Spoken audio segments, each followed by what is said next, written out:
Hello friends, कैसे हैं आप सब। तो डिस्कस करते हैं इंपॉर्टेंट टॉपिक। क्लास नंबर 4 है संज्ञा अर्थात नाउन होता क्या है, आइए समझते हैं।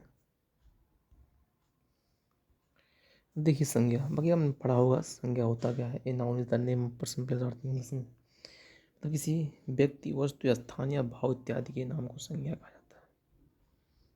ठीक है ना। संज्ञा के भेद जो होते हैं, संज्ञा के 5 भेद होते हैं। पहला आपका है व्यक्तिवाचक संज्ञा। जिस संज्ञा शब्द से किसी विशेष व्यक्ति वस्तु या विशेष स्थान का बोध हो उसे व्यक्तिवाचक संज्ञा कहा जाता है। उसे जो है व्यक्तिवाचक संज्ञा हम कहते हैं। ये जैसे रमेश, सीता, भारत, गंगा, गोदावरी, हिमालय, कानपुर, रामायण, दीपावली, मंगलवार, ये सब क्या है आपके व्यक्तिवाचक संज्ञा है। ठीक है। तो विशेष स्थान वस्तु के बारे में बोध करवा रहा है। सेकंड आता है आपका जातिवाचक संज्ञा।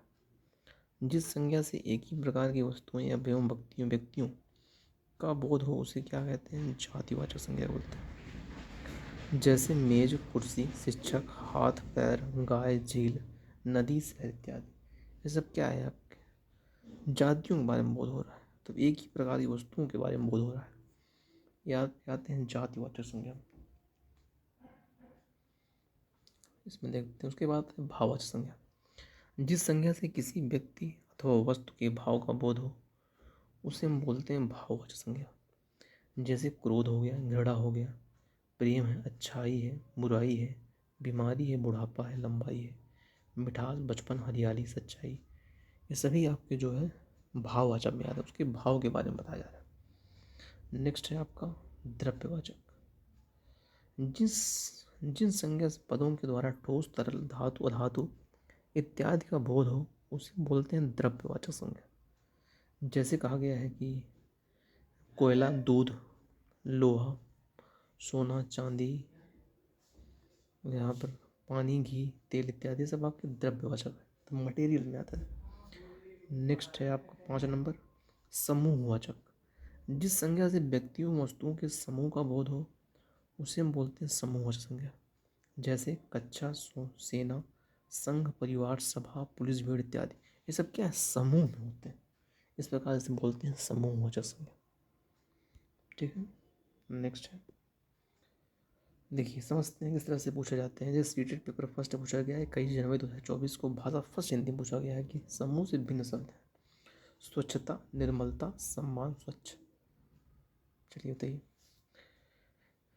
स्वच्छता, निर्मलता, सम्मान और स्वच्छ जो कि दिया गया है ऑप्शन, लेकिन हमें समझना हर एक चीज़ को। देखिए व्याकरण में कहा गया है कि व्याकरण की दृष्टि से स्वच्छ शब्द विशेषण है, जबकि अन्य स्वच्छता, निर्मलता, सम्मान शब्द भाववाचक है। तो स्वच्छता हो गया, निर्मलता हो गया, सम्मान है क्या, किसी की भाव के बारे में बताया जा रहा है। जबकि ऑप्शन नंबर 4 होगा इसमें, स्वच्छ जो है आपका समूह से भिन्न है। आपको इस तरह से पूछे जाते हैं आपका। नेक्स्ट है विशेषण शब्द का उदाहरण नहीं है। ये भी पूछा गया है आपका 21 जनवरी पेपर सेकंड में पूछा गया है आपको 2024 में। विशेषण शब्द का उदाहरण नहीं है, निगेटिव पूछा गया है आपसे।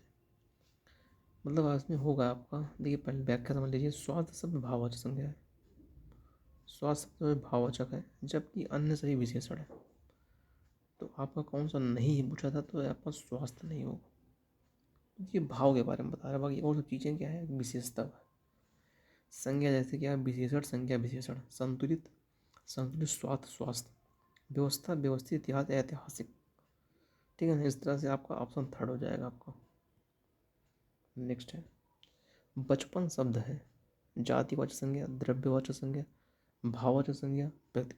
जात तो होगा नहीं, द्रव्यवाचक कोई बात ही नहीं है, व्यक्तियों के बारे में कोई बात नहीं, भाव के बारे में बताया गया कि बचपन थर्ड होगा। जिस संज्ञा से व्यक्ति एवं वस्तु के गुण दोष का बोध हो उसे भाववाचक संज्ञा बोलते हैं।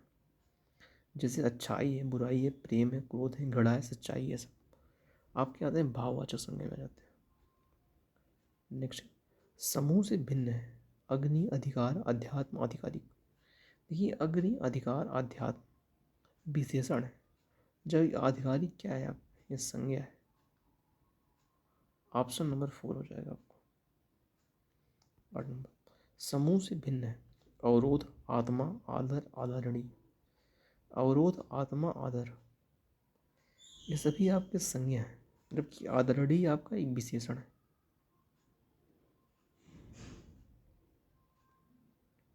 9 नंबर, पुस्तक शब्द किस प्रकार की संज्ञा है? पुस्तक ये क्या है आपको? जातिवाचक संज्ञा है। जिस संज्ञा से एक ही प्रकार की वस्तुओं एवं व्यक्तियों को बोध हो उसे जातिवाचक संज्ञा बोलते हैं। जैसे शिक्षक, हाथ, पैर, गाय, झील इत्यादि। सेकंड ऑप्शन सही हो जाएगा आपको। गंगा शब्द किस प्रकार की संज्ञा है? बताइए, गंगा जो है किस प्रकार की संज्ञा है? ये व्यक्तिवाचक संज्ञा है आपकी। जिस संज्ञा शब्द से किसी विशेष व्यक्ति, वस्तु या विशेष स्थान का बोध हो उसे व्यक्तिवाचक संज्ञा कहा जाता है। जैसे रमेश, भारत, गंगा, कानपुर, ये सब आपकी व्यक्तिवाचक संज्ञा में आती है। ऑप्शन नंबर फर्स्ट हो जाएगा आपको। सच्चाई किस प्रकार की संज्ञा है? सच्चाई तो भाव के बारे में बताया जा रहा है आपको, तो भाववाचक हो जाएगा। इसमें कहा गया जिस संज्ञा से किसी व्यक्ति अथवा वस्तु के भाव का बोध हो उसे भाववाचक संज्ञा बोलते हैं। एग्जाम्पल में जैसे प्रेम हो गया, अच्छाई, बुराई, बीमारी, बुढ़ापा, लंबाई, मिठास, खटास, मतलब ये सारी चीज़ें जो है आपकी भाववाचक में आ जाती हैं। आपका नेक्स्ट है, पानी किस प्रकार की संज्ञा है? पानी आपके मटेरियल में आता है, मतलब द्रव्यवाचक में आता है। जिन संज्ञा पदों के द्वारा ठोस, तरल, धातु, धातु इत्यादि का बोध हो उसे द्रव्यवाचक संज्ञा कहते हैं। जैसे लोहा, सोना, चांदी, पानी, घी, तेल, सब। तो सेकंड ऑप्शन आपका सही हो जाएगा। तो आई होप अच्छा लगा होगा आपको। मिलते हैं फिर कोई नई वीडियो में, तब तक के लिए thank you so much. Channel पर नए हो तो सब्सक्राइब कर दीजिएगा।